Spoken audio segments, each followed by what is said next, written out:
અમદાવાદ શહેરમાં ગઈકાલે સાંજે ગાજવીજ સાથે ધોધમાર વરસાદ પડ્યો। અમદાવાદ પૂર્વના વિસ્તારમાં 1.5 ઇંચથી લઈ 6 ઇંચ જેટલો વરસાદ ખાબક્યો, જેના કારણે મોટાભાગના વિસ્તારોમાં જળબંબાકારની સ્થિતિ સર્જાઈ।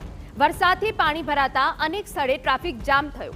મણિનગરમાં સૌથી વધુ 6 ઇંચ વરસાદ પડ્યો, ઓઢવમાં 4.42 ઇંચ વરસાદ પડ્યો, ચકુડિયામાં 4 ઇંચ, મેમકો વિરાટનગરમાં 3.3 ઇંચ વરસાદ પડ્યો, નિકોલમાં 2.88 ઇંચ, જ્યારે નરોડામાં 2.5 ઇંચ વરસાદ પડ્યો। વટવા અને રામોલમાં પણ 2 ઇંચથી વધુનો વરસાદ પડ્યો છે।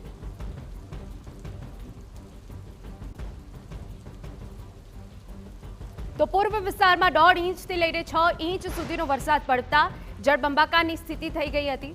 આપને મણિનગરના પણ દ્રશ્યો બતાવી રહ્યા છે કે જ્યાં હર હંમેશની જેમ મણિનગરમાં પણ અનેક જે સોસાયટીઓ છે ત્યાં જળબંબાકાર થઈ ગયો હતો। આ 4 અલગ અલગ તસવીરો અમે આપને બતાવી રહ્યા છે કે જ્યાં કેડીલા બ્રિજની પણ હાલત વણસી હતી અને કેડીલા બ્રિજ પરનો જે ટ્રાફિક હતો તે ખૂબ લાંબો હતો અને લોકો અટવાઈ ગયા હતા। એક તરફ પાણી ભરાયેલા હતા, બીજી તરફ ટ્રાફિક હતો અને આપણે અલગ અલગ તસવીરો ઓઢવ, મણિનગર અને સરસપુરની બતાવી રહ્યા છે કે જે પાણીમાં ગરકાવ થઈ ગયું હતું।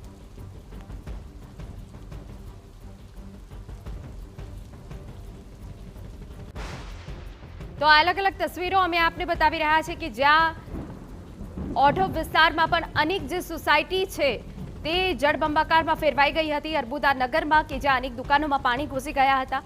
મણિનગરમાં પણ 2 થી 3 ફૂટ સુધીના પાણી ભરાઈ જવાના કારણે લોકોને હાલાકી પડી હતી।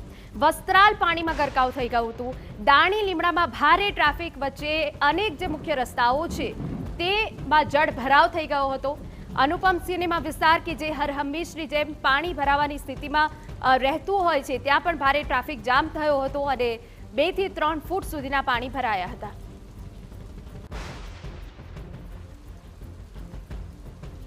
તો હાટકેશ્વર વિસ્તાર કે જે બેટમાં ફેરવાઈ ગયો હતો, હાટકેશ્વર વિસ્તારની આસપાસ આવેલી અનેક જે સોસાયટી છે તે પાણીમાં ગરકાવ થઈ ગઈ હતી।